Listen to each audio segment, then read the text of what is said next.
Assalamualaikum warahmatullahi wabarakatuh. Pada video kali ini saya akan membahas mengenai tentang Ma'rifatur Rasul untuk memenuhi salah satu tugas ETS Pendidikan Agama Islam Amikhas Bandung yang berjudul Ma'rifatur Rasul. Nama saya A.A. Sriani dengan NPM 04403321370004. Di sini kita akan membahas dua materi. Materi yang pertama ada tentang Hajatul Insan ila Rasul, yang kedua ada Makanatur Rasul. Langsung saja pada materi pertama mengenai tentang Hajatul Insan ila Rasul.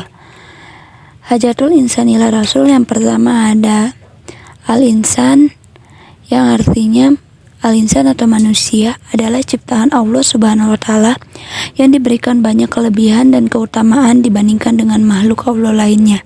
Di antara kelebihan manusia adalah fitrah, agama Allah yang dijadikannya kepada manusia sesuai dengan fitrahnya.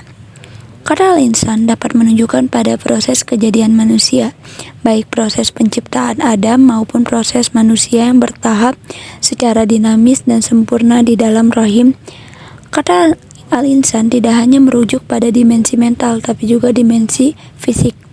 Jika itu ditinjau lebih jauh dan dianalisis secara mendalam, maka penggunaan kata Al-Insan mengandung dua dimensi, yaitu dimensi tubuh atau sama dengan berbagai unsurnya, dan dimensi spiritual atau ditiupkan rohnya kepada manusia.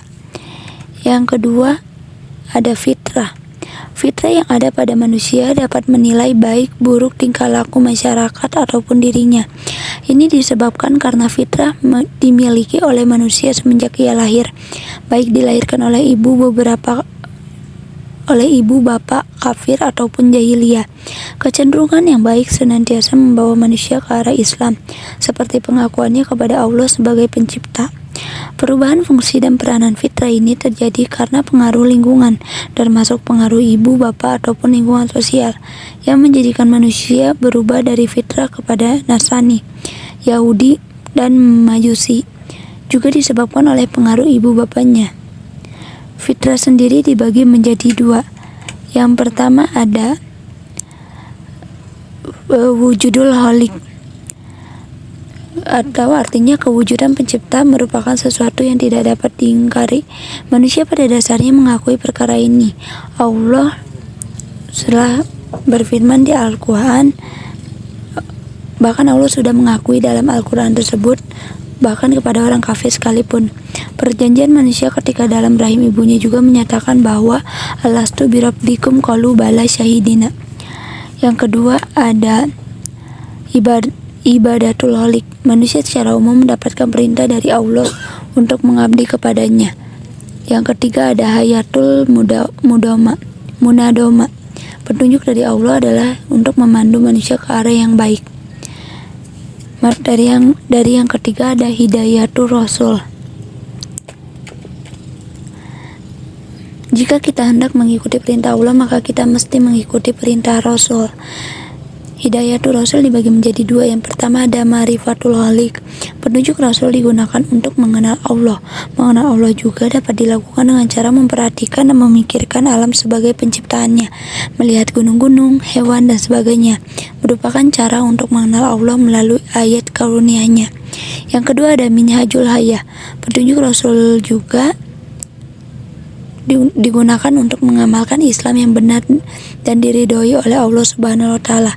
Rasul sebagai ikutan dan teladan yang baik untuk diikuti dalam mengamalkan Islam secara benar. Yang terakhir ada ibadatul sahih. Ibadatul sahih adalah ibadah yang menyembah Allah dengan panduan mengikuti Rasul. Rasul sebagai penerima wahyu dari Allah harus diikuti dan sebagai keperluan bagi kita untuk menjadikannya sebagai contoh dan petunjuk dalam menjalankan ibadah yang benar. Materi yang kedua mengenai Makanatur Rasul. Di Makanatur Rasul ada yang pertama abid min ibadillah, hamba di antara hamba-hamba Allah. Yang pertama ada Al-Insan atau manusia. Rasul sebagai manusia digambarkan makan, ke pasar, atau sebagainya. Perilaku ini menggambarkan suatu aktivitas sehari-hari manusia. Apabila Rasul sebagai manusia, maka dakwah mudah dilaksanakan dan mudah diterima. Tidak ada alasan bagi manusia untuk menolaknya. Yang kedua, ada nasab atau keturunan. Rasul berasal dari kaum Quraisy. Bapaknya bernama Abdullah dan ibunya bernama Aminah. Beliau mempunyai keluarga dan keturunan yang jelas. Begitupun tentang sejarah kelahiran dan asal-usulnya. Sejarah yang menjelaskan bagaimana Nabi dibesarkan sehingga menjadi Rasul. Yang ketiga ada jisim atau fisik. Fisik Nabi Muhammad SAW digambarkan banyak oleh hadis seperti rambutnya yang rapi dan terlalu disikat atau disisir, badannya yang kuat, tingginya yang sedang, dan sebagainya. Yang keempat ada sirah nabawiyah atau sejarah kenabian. Penggambaran Nabi sebagai hamba Allah terdapat di dalam sirah nabawiyah. Penggambaran ini dijadikan sebagai pengajaran, menerangkan sesuatu, dan juga dapat sebagai petunjuk bagi kita yang membacanya. Lalu ada yang kedua, as-sunnah atau sunnah. Dari segi bahasa, sunnah berarti jalan. Maksud sunnah Nabi adalah segala sesuatu yang disebutkan dan diamalkan. Sunnah Nabi bernilai syar'i dan perlu untuk diikuti. Sunnah yang demikian dijadikan sebagai teladan dan ikutan. Sesuatu di luar itu boleh dilaksanakan, boleh juga tidak.